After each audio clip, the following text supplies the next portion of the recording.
Well, Cub, I know anytime you come up short, right, it's not a fun experience, but the frustration on your face last time was just so clearly evident. What was it about that one in particular that made it so frustrating? Just I hate not being able to perform, you know. It was a great win for him and wasn't a great night for me. So, yeah, I mean, I wanted so bad to win that last one, but I had a lot on my mind. I was going through a lot. I wasn't trying to use that as an excuse, but with everything being said, that camp really was helpful for me for dealing with things. The fight itself wasn't the greatest, but I should have been able to go in there and still make things happen. But it is what it is. That's the sport sometimes, right? So when you talk about the difficulties, was it stuff outside of the cage or stuff with like your career, your body that you were dealing with? Yeah, just personal stuff, Yeah, it was probably one of the difficult things I had to deal with. So at this point, I mean, 17 years into the game or so, I mean, how do you move past that? Like, when you have a frustrating night like that, do you start thinking like, why the hell am I still doing this? Or does it get you like, oh, we're going back in there and we're fixing this? Yeah, I mean, you have all those questions, especially at this age, because it's just funny. Now everybody that I run into, fans don't realize how much they can like say things, and so the number one thing I get is, are you still fighting or didn't you retire? Like that's what everyone says to me, and so I'm like, no, I fight next week, so having to answer questions like that's a little annoying, but it comes with it. That's where I'm at. That's what people think of me at this point.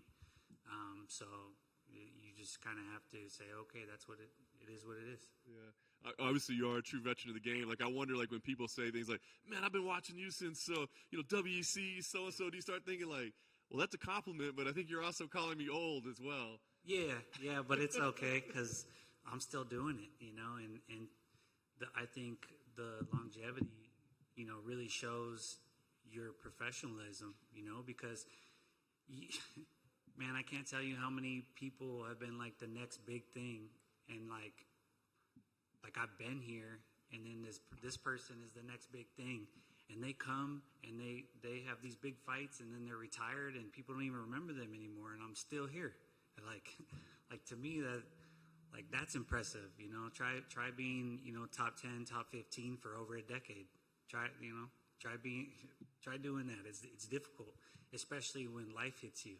Like you're not the same person when you started. So over the years, you have to keep evolving. And I think if I wasn't doing that my entire career, trying to get better, being honest with myself, not having yes men around me, people telling me how great I am all the time, and trying to keep the people that were honest with me around.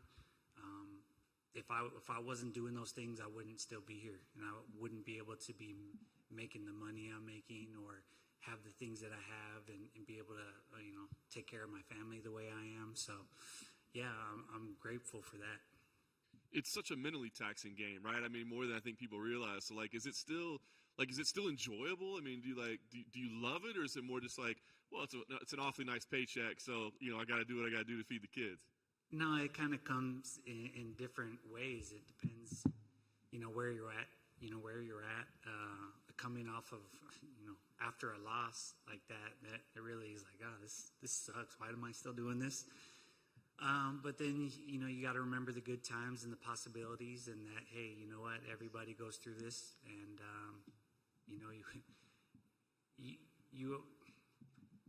it's important to learn how to lose and be able to learn from it and not be bitter. There's been many times where I lost and was bitter, and I think you gotta learn to get over that and learn from everything and say, okay, how could I be better as a fighter, as a human? Yeah. I was kind of surprised to see you on this card, like fighting around the holidays, being a family guy. Was that a tough decision to make, like whether it was worth it to be in a fight camp around the holidays and that sort of thing? I was supposed to fight in October. That was the time frame we were looking for. Then there was no matchups that were happening, and the Elkins possibility was there, but I think he had just fought, so they told me it was going to be December, and I wasn't really thrilled about it. Initially, because I had agreed to do some military thing, and I was going to get to go to some cool places I was excited about, and so I had to cancel that and agree to do this fight. But I'm not always worried about fighting too close to the holidays, as long as I fight before Christmas, and and then I get to spend the holidays, with some money in the account, and I get to eat the good food.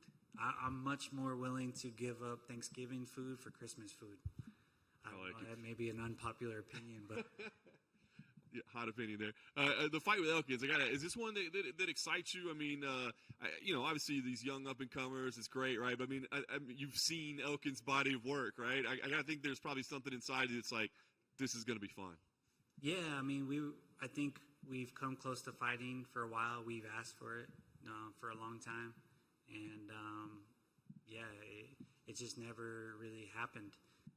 I don't think Sean ever wanted this fight really to happen either. Just like a clash of styles.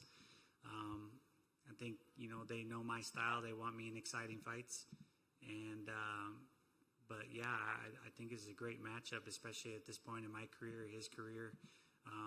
I think his striking has gotten a lot better, and I feel like my wrestling has gotten better. And I'm excited about it. And yeah, like you said, after fighting a couple of youngsters just trying to take, make a name off of me, it's nice to get somebody gritty, veteran that's like still here. We're still doing it. Let's get it. Yeah. Do you have to go in there with a certain mindset? Because as you said, I mean, I think you're going to be the better striker, of course, but the dude just doesn't go away, right? I mean, is there something that you have to like keep within yourself to maybe not overexert yourself, maybe not get frustrated? Is that like a special mindset for a guy like that? Yeah, I think that's why he's gotten a lot of wins, is people jump the gun. I think that I've said it to my camp, to everyone in my camp the whole time, like, I need to stay composed. Remind me, I'm going to hurt him. That's inevitable. The finish is going to take, being patient, and being that veteran, just chip away at him, I think the only thing I'd really be disappointed is if I don't make him bleed early on, because I'll feel like I failed if I don't touch him up and at least make him panic. That's one thing I like to do, but being patient is definitely what I feel like I need to do. I kind of feel like he'd be disappointed if he doesn't bleed too, Yeah, it's like, I think he needs it. I want it. So yeah, let's make that happen. Nice. Have you, a win here obviously would be key for you. Have you mapped out where the rest of your career is? I mean, have you thought about what you still want to accomplish, how long you want to do it, or is it more just kind of play it as it goes? Yeah, right now it's just fight by fight, honestly. I'm going to have to redo my deal here soon. And yeah, it's stressful for my wife, even though she gets to watch all the fights all the time. It's different when it's somebody you love. But yeah, I wanted my kids to be able to remember me fighting, and that's been important for me. I want them to have memories. I didn't want them to hear stories about me and not have remembered those. So it's been important for me, and they're actually going to be at the fights. So I'm excited about that, and yeah, so I want to just keep making memories, keep trying to be the best version of myself, and I definitely know I'm not going to be fighting forever. I definitely know I'm on the later part of my career, but I still feel good, and as long as I'm performing well, then it's still going to be an option. That's awesome. And last thing for me, I guess, especially knowing that your kids are going to be there, does that mean you're coming out to the SpongeBob rap again, or I'm assuming that was a nod to the kids, right? Yeah. So they actually get hyped off of that song. So they asked me if I wanted to change it, and I almost did, but this is the first time this will be my third fight with that song. I never kept a song in my career. I've always had like a new song for every fight camp to kind of like, give me a theme song for every camp, and I used it as mental preparation. So this has been different for me, but yeah, that when I hear it, it makes me smile. So It's a way cooler song than it has any right to be honest with you. It's a guilty pleasure. Yeah, it's good. It's like, dang, this is a SpongeBob song. It's good. Hey, Cub. The 5-year anniversary of your Fight of the Year with Dio Choi just passed. I just wanted you to kind of reflect on that fight. Yeah, it was a great fight. There were so many people there. It was the biggest crowd I fought in front of. It was the loudest crowd I fought in front of. It was a special night. It was one of the most nervous I've been before a fight.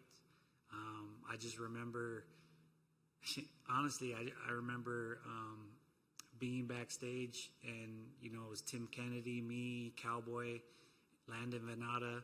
We were all from the same camp, and just the pressure in that room was crazy.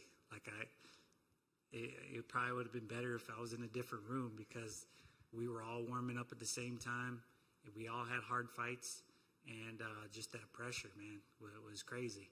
And I remember just going out there and just at some point it turned into a crazy scrap, and then I remember after the fight, that's probably something I don't talk about enough, but I remember walking out of the octagon, and every single person backstage was just staring at me like I've never had that, where I come out of a fight and everyone's just looking at you like I don't know if they're terrified or shocked, or it was weird. And I got that from everybody for like 2 weeks. People were just like staring at me. And yeah, so I was like, why are people staring at me? I thought I had like blood all over my face or something. So it was a unique experience, and I definitely treasure that fight for many, many reasons. And I just wanted your thoughts on the fight that happened last weekend with Charles Oliveira and Dustin Poirier. Mm-hmm. Just kind of your thoughts on the fight. I mean, Charles Oliveira just keeps doing his thing, man. I'm super happy for him. I mean, on the flip side of that, Dustin, I think they're both such good people, and they've both grown so much since I fought them, and I'm fans of both of them. So I really didn't care who won, because I like them both.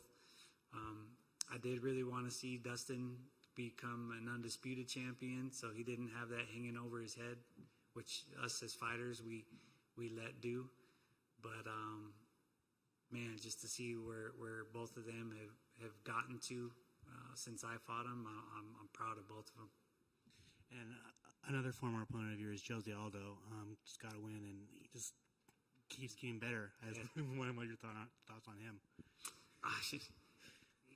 He makes me proud too. I'm like, man, what a trooper. I mean, and that guy's still getting into wars. It's like man, just seeing him drop down to 135 and kind of spark some new life into his career. Yeah, and I'm really happy for him. It was inspiring. I was sitting there watching it at home with my wife and kids, and go, man, look at this guy. He's still doing it and looking great. And yeah, it's like, all right, I could be doing this for a while. So, yeah, I like seeing, and then like even seeing Clay Guida win the other night made me so happy. So yeah, all the gritty veterans, we got our own little special club. And then finally, a couple of your guys, Rafa Garcia and Chris McCarthy, got wins in the last couple of weeks. Just wanted your thoughts on them, and just where you see them going. Well, yeah, I'm glad you asked about my guys, because I run a management company now, Bloodline, and I've been doing that since my manager passed, and we went through a rough patch, and literally all of us, everyone on our roster lost after that, and so it's kind of like a little hard it was a hard little section. And since then, everyone's won. So we had our little growing pains, and now it's my turn. I got to see Rafa win, which made me happy. These are guys that I've been mentoring and managing now. But these are guys that I've been helping for a long time, and I spend all my energy training myself and helping these guys, trying to pay it forward. So seeing these guys win and getting on the right track is special to me. So this Saturday, it's my turn. It's time for the captain of the team to get it done and keep that momentum going. Thank you. Cub, going off that, what are you learning about the sport, seeing that other side of it, being in the corner of guys and now managing guys that maybe you didn't know earlier on when you were just focused only on yourself and your fights and your own training? Well, I've been doing it for a long time. I've been coaching for I was coaching before I was in the UFC when I was still in the WEC and trying to juggle both. And, but stepping up now as a manager and I co-manage with my partner, but, just trying to juggle that, has been fun, and just because I know that everything that I'm putting into them is genuine, like I'm not trying to make money off them. I just want to see them succeed. I just genuinely want them to do well and have some crazy life experiences that I've been blessed to have in this sport. And yeah, if I can help them in every way possible, that's just been my goal. And yeah, I think it's pretty cool because I think that when I am ready to step away from fighting, it's going to be an easier transition for me, knowing that I still get to be a part of it, watching other guys do it. And the next fight after this one is going to be your 30th in UFC/WEC. Uninterrupted, never released, anything like that. What does it mean to you to kind of have put this type of run together? And is this something that you could have even fathomed, back in those earlier days, that it would be this consistent and, that many fights? Yeah, it's crazy. I have different thoughts on it. Sometimes I'm like, man, am I silly to be doing it this long? But man, I've been passionate about this sport. I've loved where it's been going, and I think most of all, I am proud of it. I'm proud to be here this long. Like I said, I think it shows my professionalism. I've never had a dirty drug test, no question. Never been a cheater. I've never missed weight. I've never turned down fights. Like a lot of those things, fighters don't get enough credit for.